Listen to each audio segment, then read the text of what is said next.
Good morning and welcome to the new episode of Dr. Lamba's Awakening Call. Just a few days back, there was a statement by NATO Secretary General Jens Stoltenberg,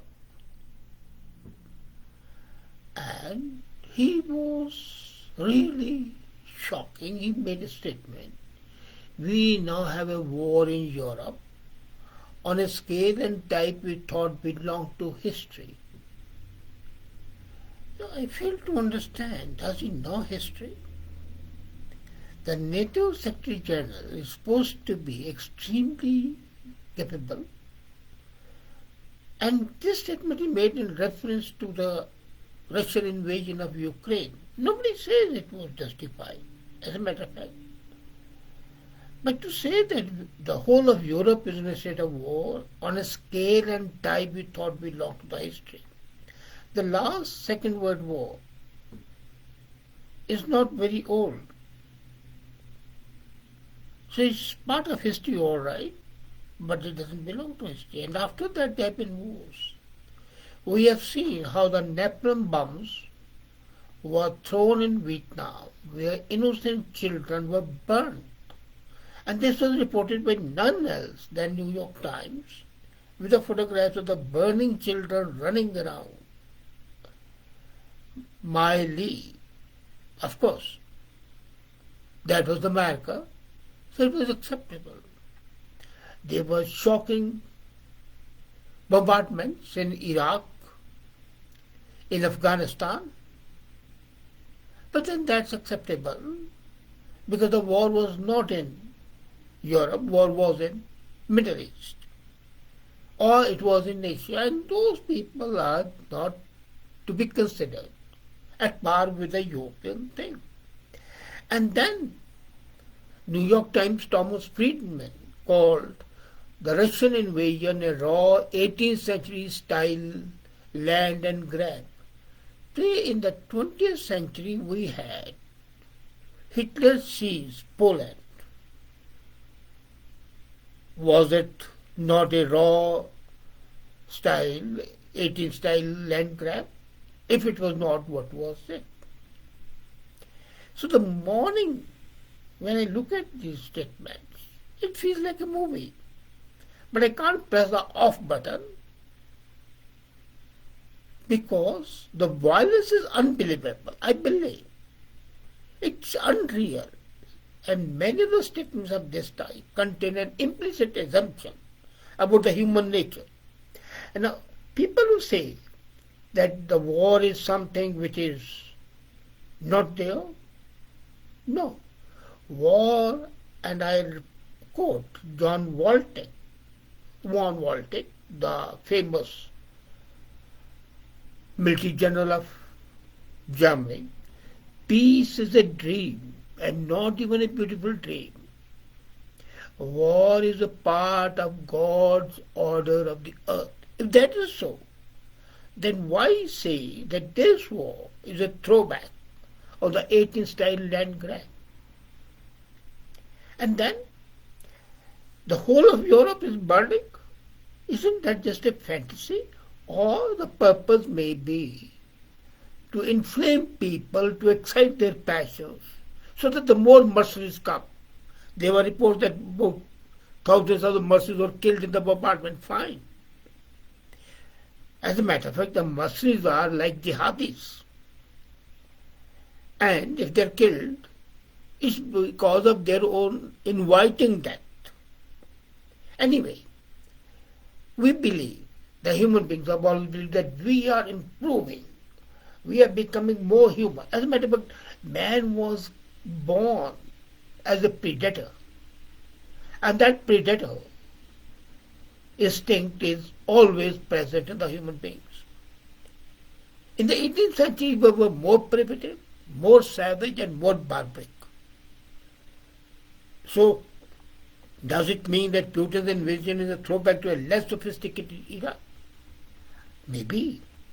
But when I compare, I find there's a deadly error in that. And I would quickly disagree with any kind of statement that human nature is good and improving. My own reaction to the Ukrainian invasion shows that I have fallen victim to some kind of thinking. Have you? It was the month of October, and they thought there was a good chance that Putin would invade Ukraine. There was sufficient hope. As time passed on, his troops remained on the border. So people started thinking that the invasion was less likely. Why wait? Invasion always includes an element of surprise. So by giving Ukraine time to dig in, Putin was making a quick, relatively bloodthirsty victory unlikely. Had he invaded in October itself, there would have been less bloodshed. They were both our Ukrainians and the Russians. But he did not do it. So it was not a land grab. It was something more ideological and more based on the principles. Whatever, right or wrong, I'm not going into the ethical aspect. Nobody can deny that Russia is much more powerful than Ukraine is. But after Turkey, Ukraine has the largest army in Europe. Are you aware of that? Turkey has the largest army in the whole of Europe, and then comes Ukraine. And a full-scale invasion after Ukraine had time to prepare has to be costly both to the Russians and to the civilians. So why did Putin wait? Was he waiting for a divine intervention, or was he waiting that the West and the Ukraine would succumb to his demands and there will be no need of war? Whatever. It shows that there was initially an attempt to maybe overall agree. I can accept it. But then it was not just a land grab. As a matter of fact, the blame lies in the Budapest Agreement, if you remember that. If that agreement had been lived by, there would have been no problem at all. We never go into the reality of things. The Budapest Agreement was the base of this war. So, I agree, Putin was willing to wait and then willing to strike, both. And I realized I was a victim and part of the same kind of thinking, today displayed by these liberals who believe full-scale war is a relic of bygone age. It's not. All the liberals are mistaken, as I was mistaken. I always thought, well, we don't live in war. No. But one thing I would agree, that Putin was far more willing to take on mass casualties than I thought he would. The fact is that the people have thought the war was a thing of the past century. At the end of the 18th century, experts thought large-scale war was a bygone thing, a matter of the past. The army generals and the strategists, they had grown so scientific and sophisticated that they could no longer engage in bloody warfare. So instead, before a battle was fought, it would be clear who was in a better strategic position and therefore would win. The soon-to-be loser would realize and retire. So war would be fought with strategy and little loss of blood. That was the thinking. Did that happen in what was taught in the 18th century? No. It did not happen. And then, what happened? After this thought immediately came on the scene, the French Revolution and Napoleon Bonaparte. And that 2 decades, we had the bloodiest decades in the European history. Mr. Secretary General, that was after the 18th century, when Napoleon Bonaparte launched 2 of the bloodiest decades in European history. That was Europe, not Asia, not Africa. You remember in 1913, just 1 year before the First World War, just 1 year before the First World War, Norman Engels wrote his famous book, The Great Illusion. He argued, and of course sensibly, that international commerce and the modern sophistication makes war obsolete. That's the same concept we are thinking now. Well, these two countries are nuclear armed, so there will be no war. This bullshit. Norman Engels' book wrote in 1918, The Great Illusion, that the international commerce, globalization, sophistication makes war a museum piece, even the concept. Then came the most destructive war, the First World War, within 1 year. That war in turn was, then Allies said, it's a war to end all wars. Great. And then came in World War II. 1914 to 1918, First World War.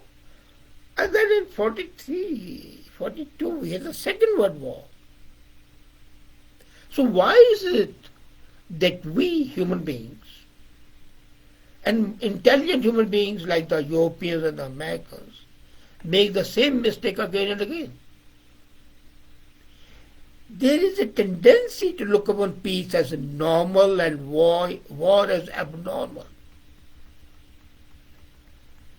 And I'm not saying it, it's the international relations expert Nicholas Steinmeier. He said it's a tendency. And this is, why this tendency? This is because of an intellectual confusion resulting from emotional reaction to the war. It's just emotional. You know, if you go with the cold logic, hard facts, you would not have that sort of a mistake. War is unpleasant.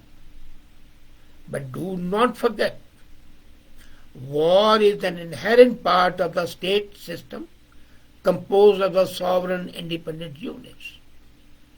You forget that, and each unit wants to be more prosperous, more powerful, carry weight.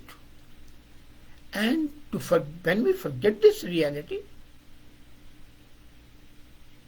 then we quote disaster. Wars are unwelcome, absolutely. The bloodshed, the rape, the murder, the killing, innocent, poor, the marginal classes.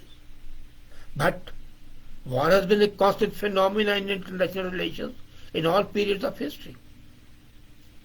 Can you show me globally a single year when there was no war in one part or the other? Can you? You can't. But Europe has been relatively much safer. Even now, the war is on the fringes of Europe. It's not affecting Europe as far as the killing is concerned, except for the mercenaries.